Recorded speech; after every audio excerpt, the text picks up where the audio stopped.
생명의 부활, 심판의 부활. 이 세상엔 위대하고 훌륭한 일을 한 사람이 너무나 많이 있습니다. 그러나 그 누구도 죽었다가 살아난 일을 한 사람은 아무도 없습니다. 죽었다가 살아난 일을 한 자는 오직 예수 그리스도시며 그럼으로써 그는 부활의 첫 열매가 되셨고 우리도 그를 믿을 때 부활의 열매를 맺을 수 있는 것입니다. 부활은 그리스도인의 최대 소망이며 축복입니다. 그러나 오랫동안 생명의 부활만 듣고 배워왔기 때문에 믿는 자에게만 한 번만의 부활이 있으며 그 부활은 모두 축복인 것처럼 잘못 인식하는 경우가 있습니다. 그러나 앞으로 믿지 않는 자도 부활을 하게 되고 또 부활은 크게 두 번 있으며 한 번은 축복의 생명의 부활이요 또 한 번은 사망의 심판의 부활이 있음을 이 영상을 통해 알려드립니다. 요한복음 5장 29절 선한 일을 행한 자는 생명의 부활로 악한 일을 행한 자는 심판의 부활로 나오리라. 이것은 예수님께서 하신 말씀입니다. 선을 행한 자는 생명의 부활로 악을 행한 자는 심판의 부활로 나옵니다. 이처럼 부활도 두 종류가 있습니다. 이번 영상으로 부활에 대해 오해가 계셨던 분은 바른 이해에 도움이 되시고 혹시 신앙을 하지 않으셨던 분들도 이 영상을 통해 생명의 부활에 참여하시는 데 유익과 은혜가 되시길 바랍니다. 그러면 생명의 부활은 언제 하며 심판의 부활은 언제 일어나는 것일까요? 먼저 생명의 부활을 보겠습니다. 1. 생명의 부활.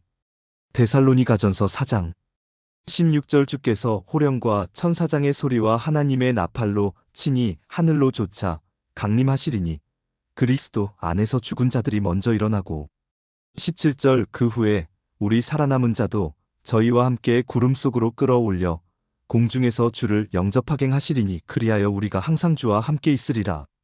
이는 환난 후 주님이 재림에 오시는 장면입니다.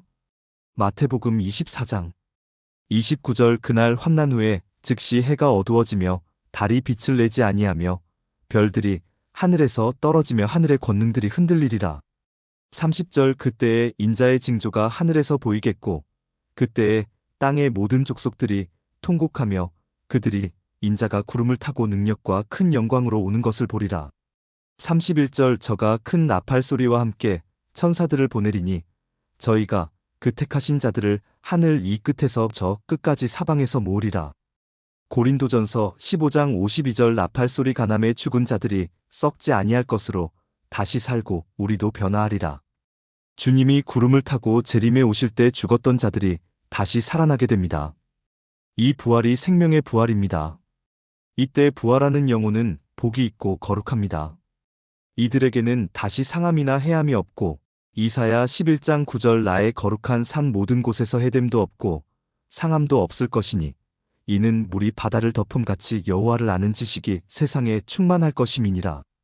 이사야 65장 25절 이리와 어린 양이 함께 먹을 것이며 사자가 소처럼 짚을 먹을 것이며 뱀이 흙으로 식물을 삼을 것이니 나의 성산에서는 해함도 없겠고 상함도 없으리라 여호와의 말이니라. 천년 동안 그리스도와 함께 왕노릇을 하게 되는 영광의 부활입니다. 이 부활을 첫째 부활이라고 합니다. 요한계시록 20장 4절 또 내가 보자들을 보니 거기 앉은 자들이 있어 심판하는 권세를 받았더라. 또 내가 보니 예수의 증거와 하나님의 말씀을 인하여 목배임을 받은 자의 영혼들과 또 짐승과 그의 우상에게 경배하지도 아니하고 이마와 손에 그의 표를 받지도 아니한 자들이 살아서 그리스도로 더불어 천년 동안 왕노릇하니 5절 그 나머지 죽은 자들은 그 천년이 차기까지 살지 못하더라. 이는 첫째 부활이라. 6절 이 첫째 부활에 참여하는 자들은 복이 있고 거룩하도다. 둘째 사망이 그들을 다스리는 권세가 없고 도리어 그들이 하나님과 그리스도의 제사장이 되어 천년 동안 그리스도로 더불어 왕 노릇하리라.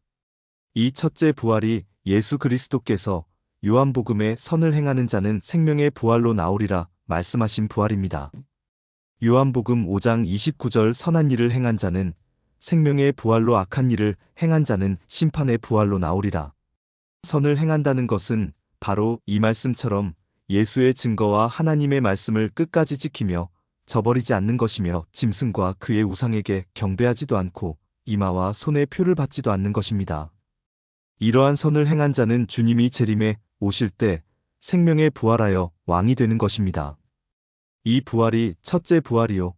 이때부터 천년시대가 펼쳐지고 천년 동안 마귀는 무적행에 갇혀 요한계시록 20장 1절 또 내가 봄의 천사가 무적행 열쇠와 큰 쇠사슬을 그 손에 가지고 하늘로서 내려와서 2절 용을 잡으니 곧 옛뱀이요 마귀요 사단이라 잡아 1천년 동안 결박하여 3절 무적행에 던져 잠그고 그 위에 임봉하여 천년이 차도록 다시는 만국에 미혹하지 못하게 하였다가 그 후에는 반드시 잠간 노일이라.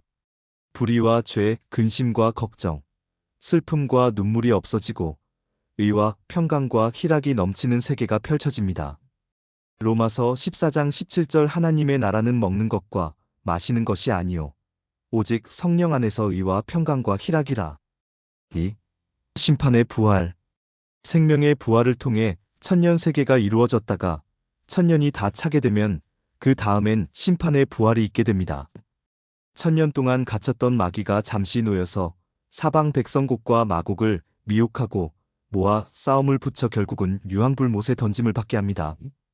요한계시록 20장 7절 천년이 참의 사단이 그 옥에서 놓여 8절 나와서 땅의 사방 백성곳 곡과 마곡을 미혹하고 모아 싸움을 붙이리니 그 수가 바다 모래 같으리라. 9절 저희가 지면에 널리 퍼져 성도들의 진과 사랑하시는 성을 두름에 하늘에서 불이 내려와 저희를 소멸하고 10절 또 저희를 미혹하는 마귀가 불과 유황못에 던지우니 거기는 그 짐승과 거짓 선지자도 있어 세세토록 밤낮 괴로움을 받으리라. 그리고 이 일이 있게 된 후 흰 보좌 심판이 있게 되는데 이때에는 죽은 자들이 누구든지 예수를 안 믿었던 자들도 모두 부활하게 해서 자기 행위에 따라 책들에 기록된 대로 심판을 받게 합니다. 이때에는 주님이 재림에 오실 때 부활되지 못했던 영혼들도 모두 부활하게 됩니다. 바닷속에서 죽었던 자들도 다 부활로 나오게 되고 주님이 재림에서 천년 세계 이루어질 때 음부에 가 있던 영혼들은 부활을 못했지만 천년 세계가 끝나고 흰 보좌 심판 때는 음부에 있던 영혼들도 모두 부활을 하게 되는 것입니다. 이것이 심판의 부활이요 둘째 사망이라고 합니다. 이 부활엔 모두 불못에 들어가게 됩니다. 요한계시록 20장 11절 또 내가 크고 흰 보좌와 그 위에 앉으신 자를 보니 땅과 하늘이 그 앞에서 피하여 간데 없더라. 12절 또 내가 보니 죽은 자들이 물온대소하고 그 보좌 앞에 섰는데 책들이 펴있고 또 다른 책이 펴졌으니 곧 생명책이라 죽은 자들이 자기 행위를 따라 책들에 기록된 대로 심판을 받으니 13절 바다가 그 가운데서 죽은 자들을 내어주고 또 사망과 음부도 그 가운데서 죽은 자들을 내어주매 각 사람이 자기의 행위대로 심판을 받고 14절 사망과 음부도 불못에 던지우니 이것은 둘째 사망 곧 불못이라. 주님을 믿고 죄를 깨끗이 회개하여 죄사함을 받고 죽은 자는 주님이 오실 때 생명의 부활을 하여 천년 동안 왕이 되지만 주님을 믿지 않고 죄가 해결되지 못한 자는 천년 세계가 끝나고 흰 보좌 심판 때 심판의 부활을 하여 영영이 불못에 들어가게 되는 것입니다. 여기서 생명의 부활과 심판의 부활을 약 천년 차이를 두고 일어나는 것을 알 수 있습니다. 생명의 부활, 첫째 부활엔 참여할 지언정 심판의 부활, 둘째 사망에 참여해서는 안 될 것입니다.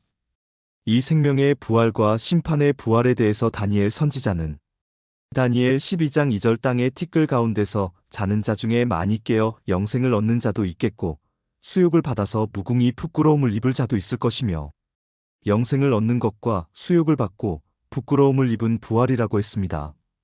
우리는 범사에 헤아려 좋은 것을 취하라 했다면 영생의 부활로 나가야 할 것입니다. 데살로니가전서 5장 21절 범사에 헤아려 좋은 것을 취하고 3. 더 좋은 부활. 지금까지 생명의 부활과 심판의 부활을 살펴보았는데 생명의 부활 중에서도 더 좋은 부활이 있습니다. 이 부활을 받는 자들은 악형도 구차히 면치 아니한 자들입니다. 히브리서 11장 35절 여자들은 자기의 죽은 자를 부활로 받기도 하며 또 어떤 이들은 더 좋은 부활을 얻고자 하여 악형을 받되 구차히 면하지 아니하였으며 36절 또 어떤 이들은 희롱과 채찍질뿐 아니라 결박과 옥에 갇히는 시험도 받았으며 37절 돌로 치는 것과 톱으로 켜는 것과 시험과 칼에 죽는 것을 당하고 양과 염소의 가죽을 입고 유리하여 궁핍과 환난과 학대를 받았으니 우리나라의 경우 일제 치하 시대의 주기철 목사님 같은 경우에도 대못이 거꾸로 박힌 송판 위를 발바닥으로부터 발등까지 꿰뚫리고 살점이 뜯어지며 힘줄이 끊어질 지언정 신사 참배를 거부하고 믿음을 지킨 훌륭한 순교자 정신의 일례가 있습니다. 또한 주기철 목사님의 순교 때에도 다른 방향으로 가는 두 소의 오른손과 왼손을 묶고 소를 달리게 하여 몸이 두 쪽으로 갈라져 순교한 일화 또한 오늘날 많은 이들의 심령에 뜨거운 교훈으로 자리 잡고 있습니다. 이들 순교자들처럼 극형과 악형을 당하고 순교한 분들은 더 좋은 부활로 나올 자들입니다. 이들은 자기들의 몸의 부활을 믿었기에 그리스도와 민족을 위해 순교한 것입니다. 그래서 사도 바울을 통해 말씀하길 부활이 없다면 가장 불쌍한 자가 믿음을 가진 자라고 말씀하셨습니다. 고린도전서 15장 19절 만일 그리스도 안에서 우리의 바라는 것이 다만 이생뿐이면 모든 사람 가운데 우리가 더욱 불쌍한 자리라. 믿는 자는 이생뿐 아니라 내세를 가지고 그것을 소유하고 있으므로 불쌍한 자가 될 수 없습니다. 오히려 믿는 자는 가장 행복한 자가 될 수 있습니다. 믿는 자들이 주를 위하고 몸된 교회를 위하여 자신의 시간을 소요하고 쾌락과 일락을 멀리하는 생활을 바라보고 어떤 믿지 않는 사람이 믿는 자들은 참 불쌍하다고 어리석다라고 말할 줄 모르나 실상은 그렇게 말하는 사람이 가장 불쌍하고도 어리석은 것입니다. 믿는 사람은 내세의 부요와 지혜를 소유했기 때문입니다. 끝으로 이 영상을 듣고 읽으시는 분은 생명과 심판의 두 가지 부활이 앞에 놓여지게 된다면 첫째 부활인 생명의 부활에 참여하셔서 주님과 1000년 동안 왕 노릇하며 의와 평강과 희락이 넘치는 그곳의 주인이 되시길 주의 이름으로 축원드립니다. 아멘.